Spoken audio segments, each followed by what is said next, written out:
All right, Conor is going to be back in moments. In the meantime, we'll move along to the AAC Championship game, Yulman Stadium, New Orleans, Louisiana, home of Tulane, where they will host SMU here in the AAC title game. Tulane, 3.5, 4-point home favorites, 50.5 the total in this game. SMU just beat the hell out of Navy last week. Just left no doubt whatsoever that they were going to be one of the participants in this AAC championship game. Of course, they had to beat Navy to get in. They did, and they did handily, 59-14.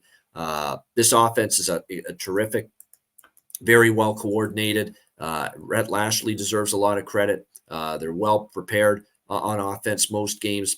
Preston Stone's been outstanding throwing the ball. He can run with it a little bit as well. Tyler Levine, Kamar Wheaton in the backfield. Moochie Dixon, RJ Maryland, Keyshawn Smith, great stable of receivers, great offensive line. They are dynamic. They are explosive.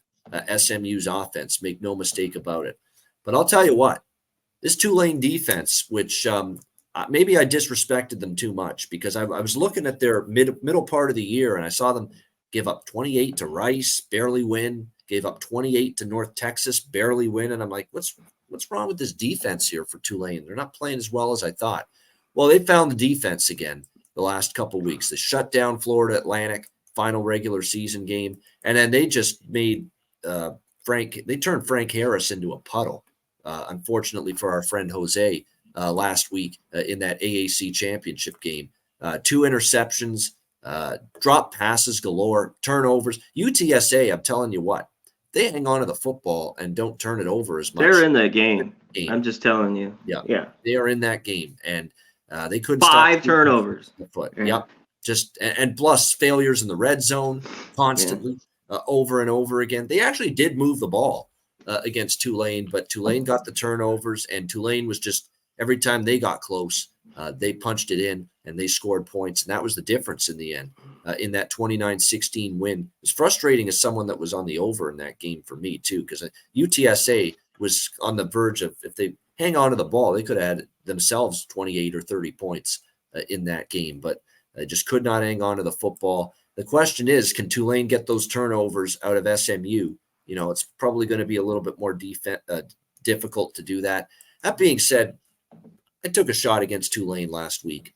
I'm done doing it again. And I love SMU, but let's give Tulane their due. They won this conference championship last year. They were the best team in this conference last year.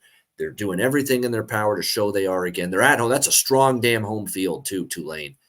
They've got a good home record there, 6-1 straight up at home this year, Tulane. And their only loss at home, you know who it was?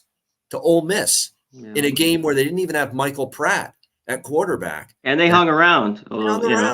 That was a close game in the fourth quarter against Ole Miss, and that's the only home loss they had this year. So I'm done. I paid the price, stupid, to go against Tulane at home last week, dummy, because you know how much I loved Tulane last year and bet them every week, and they cashed for me, and Willie Fritz, and I love that guy as a coach. He's done an incredible job. This was a dead program, dismal, embarrassment of a program when he took it over. And look what he's done here with Tulane football. They want to go to Tulane now. Kids want to go to Tulane now. It's unbelievable what Willie Fritz has done and turned this thing around in just a short period of time. No anti-Tulane bet for me this week. It's Tulane or nothing for me. I learned my lesson after last week. And I loved SMU. This has the potential to be a close game. And SMU can win this game. But I still think defensively, Tulane's just a better defense than SMU. SMU still had a couple of those games this year. Memphis game, Rice game, where they gave up 31, 34 points. That's what worries me about SMU. I do think we have the better defense as the favorite in this game, that being Tulane. What do you think here, Conor? Yeah, just here. Yeah, Stone was hurt in that game. He's got a leg injury. I think he's going to be all right. Yeah, keep an eye on it.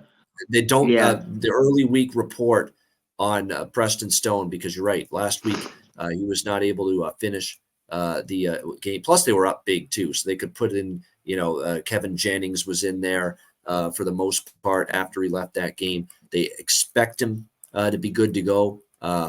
There's more precautionary than anything. He's questionable right now. Keep an eye on it. Yeah. injury. We'll see what the status is, but they're being quiet right now. They're optimistic. They're optimistic that he still might be able to go on Saturday, but keep an eye on that. Jennings would be the quarterback. That's the answer. And this is a guy that came in there. Remember, he got hurt at the end of the Rice game. He actually got hurt in the Rice game, Preston Stone. I think he's been battling that same injury really ever since. And you look at what they were able to – he was 4 for 6. He was solid. Completion rate was there. Now, it's obviously Preston Stone's had a great year. There's no doubt about that.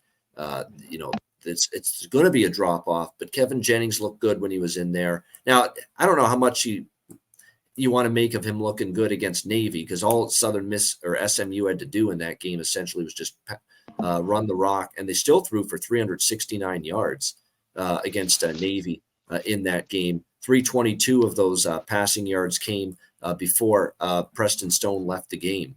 He still had 322 of the 369 passing yards against Navy last week. But no, they still think there's a chance he could play. Initially, it looked bad, but right now he's questionable, and Rhett Lashley says it's a day-to-day thing, and we're going to see as the week progresses. So that's why it's tough to move. Certainly can't bet SMU until you know whether Preston Stone's going to play. But this is my thought on the game, regardless of the quarterback situation for SMU. I just don't want to lose betting against Tulane anymore.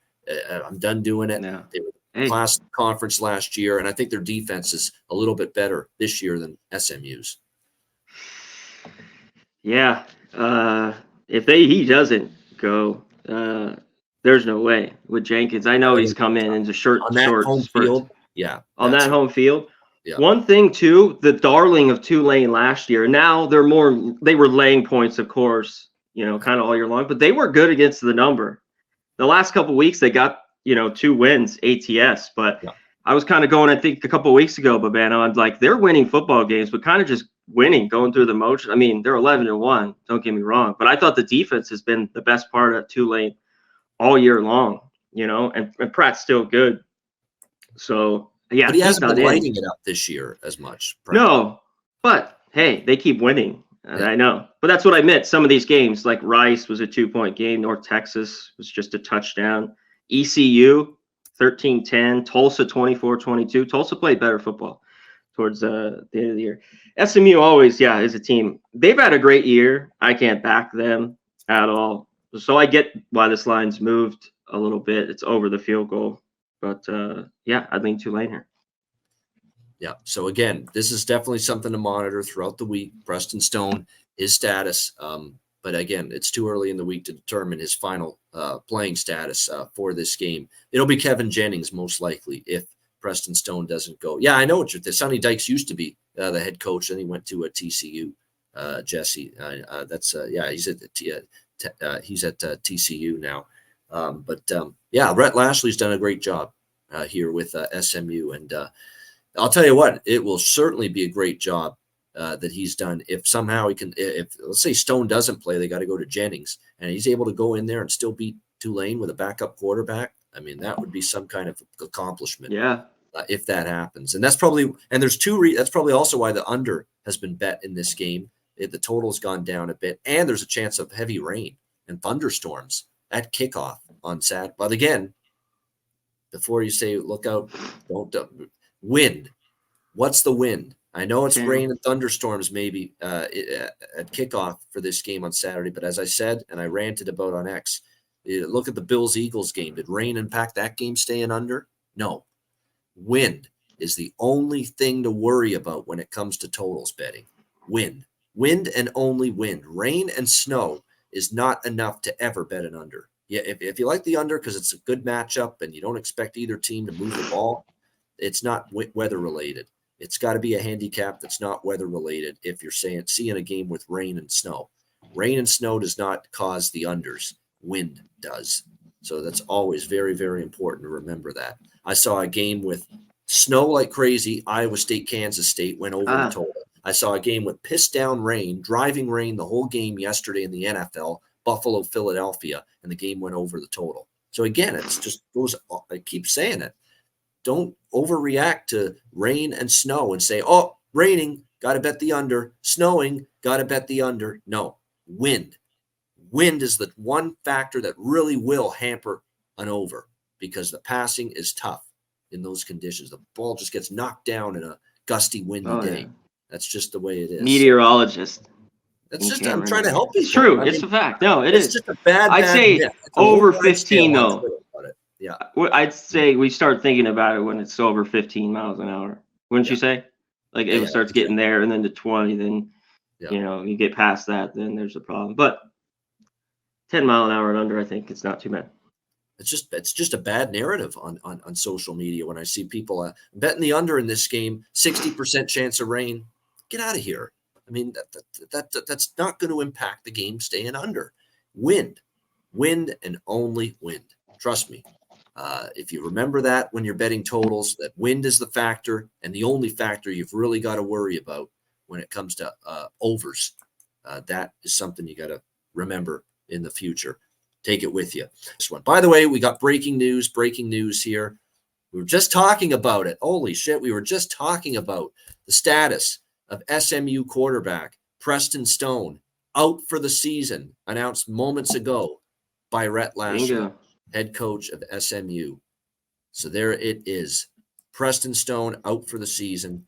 Kevin Jennings will start at quarterback for SMU against Tulane on Saturday in the. This is moves right as they said it. I see 5.5s. Yeah. And I'm just looking at my screen right now. Fours are gone, 4.5s are gone, fives. I'm even starting to see 6. Yep. So and the 6. Under as well, taking money. So they like Kevin Jennings though. Be careful. They do. And I remember he came in. Now that was Rice.